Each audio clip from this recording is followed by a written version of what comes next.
ఉత్తరాంధ్ర ఆరాధ్య దేవత శ్రీ శ్రీ పైడితల్లమ్మవారి దేవస్థానం విజయనగరం. అతి పురాతనమైన చరిత్ర శ్రీ శ్రీ పైడితల్లమ్మవారు విజయనగరం. అమ్మవారి ఈవిడి యొక్క విజయరామరాజు గారు పూర్వం క్రీస్తు 1757లో విజయరామరాజు గారు విజయనగరాన్ని పరిపాలించారు. ఆ విజయరామరాజు గారి చెల్లె ఈ చిన్నారి పైడితల్లమ్మ. ఈవిడ ఎక్కువగా కనకదుర్గ ఆశీస్సురాలు. కనకదుర్గని ఎక్కువగా పూజ చేయడం వల్ల ఆవిడ యొక్క మహిమలు పొందింది. అన్నగారు ఏ యుద్ధంకి వెళ్ళినా హారతిచ్చి తిలకం దిద్దేది. అన్ని యుద్ధాలకు కూడా జయమైపోయింది. కానీ పూర్వం మనల్ని విచ్ఛిన్నం చేయడానికి లండన్ వారు ఇక్కడున్న సంపదను కొలగొట్టడానికి దగ్గరలో బొబ్బుల వారికి విజయరామరాజు గారికి తగాదా పడతారు. దాన్నే బొబ్బుల యుద్ధం. ఆ బొబ్బుల యుద్ధం అనంతరమే ఈ అమ్మవారు ఉద్భవించారు. ఈ పైడితల్లమ్మవారు చెప్తారు, ఇది అనార్థం, మనకి ప్రాంతాలను నిత్యం చేసి వాళ్ళు సంపదను కొలగొట్టడానికి అంటే ఆయన వినరు. ఆయన మాట్లాడక బుస్సి అనే అధికారి ఆయనకు నూరు పోస్తారు. ఆ బొబ్బులి వారు తాండ్రపాపారాయుడు అది ఎంత చేయిస్తే ఈ ప్రాంతాలు ఇచ్చిన చేసి మనం పాలించవచ్చని ఆయనకి బాగా నూరు పోస్తే ఆయనకి ఆ 1757 జనవరి 23వ తారీఖున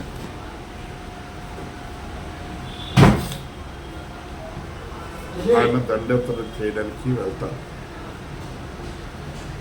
ఎత్తడానికి వెళ్ళే ముందు ఈవిడ ఆశీస్సులు తీసుకుంటారు. హారతి ఇచ్చి తిలకం అని చెప్పినా వినరు. వినపైన అన్నగారు వెళ్తున్నారు కాబట్టి హారతి ఇచ్చి తిలకం చెప్తారు అని వెళ్తారు. మార్గ మధ్యలో ఆయన తాండ్రపాపారాయుడు చేతిలో చనిపోవడం జరుగుతుంది. చనిపోవడం వద్ద ఈవిడికి తెలిసిన వెంటనే ఈవిడ పెద్ద చెరువు విజయనగరంలో నడివట్టిన పెద్ద చెరువులో ఆవుతి అయిపోయింది. ఈవిడికి ఆలనా పాలన అన్నీ కూడా చూసింది పతివాడ అప్పలనాయుడు గారు. వారు కళ్ళలోకి వచ్చి నేను ఇలాగా సిరగా మారిపోయాను, నన్ను తీసి పూజలు చేసుకోమని ఆవిడ ఆజ్ఞాపిస్తుంది. ఇప్పుడు ఆయన కళ్ళలోని జాలర్ వల్ల సాయంతో ఆవిడ్ని పశ్చిమ భాగాన ఇప్పుడు రైల్వే స్టేషన్ ఎదురుగా ఉన్న గుడి పైడితల్లమ్మవారి గుడి ఉంది. ఆ గుడిని వనం గుడి అంటారు. ఆ పెద్ద చెరువు పక్కనే ఆవిడ్ని ఆ దట్టమైన అడవిలో తీసి ప్రతిష్ఠిస్తారు. ఈ పతివాడ అప్పలనాయుడు గారు చేయడం బట్టి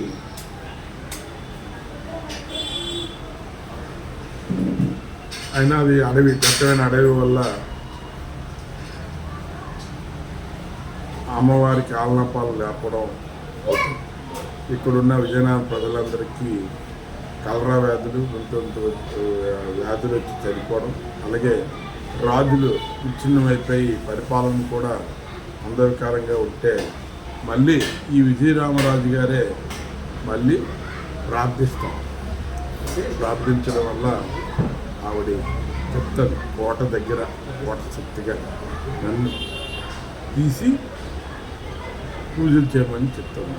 ఆ ప్రతిమ తెచ్చి మళ్ళీ ఆ ప్రతిమ తెచ్చి ఇక్కడ 3 రావి చెట్టు, మర్రి చెట్టు, వేప చెట్టు 3 చెట్లు కలిపి ఉన్న దగ్గర కోట శక్తిగా ఆవిడ పెట్టించి దీనిని చదురుగుడి అంటారు.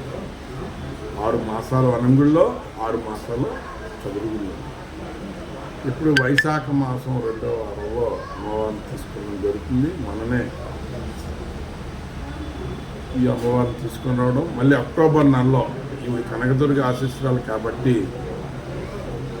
ప్రతి ఏటా ఆయన మళ్ళీ కల్లోకి వచ్చి అన్ని దేవాలయాలు కూడా గరుస్తంభాలు ఉంటాయి, కానీ ఈ గుడికి మాత్రం గరుస్తంభాలు ఉంటాయి.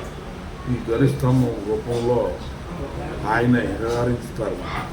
అప్పుడు ఆ పతివాడ అప్పలనాయుడు గారికి కల్లోకి వచ్చి నా యొక్క అనుమతితో ఆ రోజు మీ యొక్క చేసి ప్రజలందరికీ దీవులమ్మని ఆవిడ చేయడం వల్ల అప్పటి నుండి కూడా పూర్వం నుండి కూడా సినిమాను అభినయించడం ఈ పట్టవాడ అప్పలనాయుడు గారి జరుగుతుంది. ఎక్కడైతే ఈ సిరిమాన్ అది కూడా వింతగా జరుగుతుంది. ఎప్పుడు కూడా విజయదశమి వచ్చిన తర్వాత మంగళవారం నాడే సిరిమాను జాతర అనేది అత్యంత వైభవంగా జరుగుతుంది. అలాగే సిరిమాను ముందు 20 రోజుల ముందు కఠోర దీక్షతో ఎవరైతే సిరిమాను అనుభవిస్తారో పలానా ఊరు అని పలానా కళ్ళాలని చూపిస్తుంది. అది చూడగానే అక్కడ సిరిమాన్ని తీసుకెళ్ళి మా పంపేట దగ్గర సిరిమాను తెచ్చి ఆ రోజు విజయదశమి అయిన తర్వాత మంగళవారం నాడు 3 గంటల నుండి 5 గంటల వరకు ఉంటాయి. 5 రథాలు ఉంటాయి. వాటి పాల ధర 2 బస్తాల వల, 3 అంజిల్ రథం, తెల్ల ఏనుగు, తర్వాత సిరిమాన్ రథం. ఈ 5 రథాలు కూడా అత్యంత వైభవంగా తరతరాల నుండి 250 సంవత్సరాల బట్టి కూడా ఈ సిరిమాన్ అనేది తిరుగుతుంది. ఈ అనువంశిక ధర్మకర్తలు పసుపటి వారు ముందుగా తొలేలు ఉత్సవం జరుగుతుంది. వారు దర్శనం చేసుకుంటారు. వారి దర్శనం తర్వాత ప్రజలందరికీ కూడా దర్శనాలు జరుగుతాయి. అలాగే మంగళవారం కూడా వారి అనువంశిక ధర్మకర్తలు వారిని సంప్రదించిన ప్రతి ఉత్సవాలను కూడా అక్టోబర్ 4లోని సినిమాను తొలేలోత్సవం ముందు రోజు పావన తొలేలోత్సవం జరుగుతుంది. కోటశక్తిగా ఈ ఘటాలను మోహన అమ్మవారి ఘటాలని తీసుకుని కోటకు పూజ చేసి అక్కడి నుండి ఇవన్నీ గుడి ఎదురుగా ఒక బడ్డీ ఎదురుగా అమ్మవారి ఘటాలు పెట్టి ప్రజలందరికీ కూడా ధాన్యాలు మొలకెత్తిన ధాన్యాలు అందరికీ కూడా అంటే పాడి పంటలు అన్నీ కూడా వృద్ధి చెంది ప్రజలందరూ సుఖశాంతంతో ఉండాలని తొలియేరు ఉత్సవం కూడా చేస్తాం. తర్వాత వచ్చేదే సినిమాన్ ఉత్సవం. సినిమాను కూడా 60 అడుగుల్లో కూర్చోవడం మా పూర్వం తరతరాల నుండి వస్తుంది. పట్టవాడ అప్పలనాయుడు గారు, పట్టవాడ జోగినాయుడు గారు, తర్వాత బంటుపల్లి వెంకటనాయుడు గారు, తర్వాత మా నాన్నగారు బంటుపల్లి ధైర్యాన్ని 27 సార్లు, ఇంకా మా అయ్యగారు బంటుపల్లి ఇది తాళపడి భాస్కర్ గారు, తర్వాత నేను బంటుపల్లి వెంకటరావు 8 సంవత్సరాలు సినిమా రేపు అక్టోబర్లో అయితే 9వ సంవత్సరం సినిమా. అలాగే ఈ అమ్మవారు కూడా సిరి సంపదలు ఇస్తుంది. అమ్మవారిని తలుచుకుంటే రైల్వే స్టేషన్ దగ్గరగా వనంగుడి, అక్కడ నుండి 1.5 కిలోమీటర్ల చదువుకుని ఉంటుంది. ప్రజలందరూ కూడా అమ్మవారిని విజయనగరం వచ్చి 2 అమ్మవారు వనంగుడి చదువుకున్న అమ్మవారిని దర్శించుకొని ఆరోగ్యాలు అష్టవిషయాలు పొందుతారని ఈ జై పై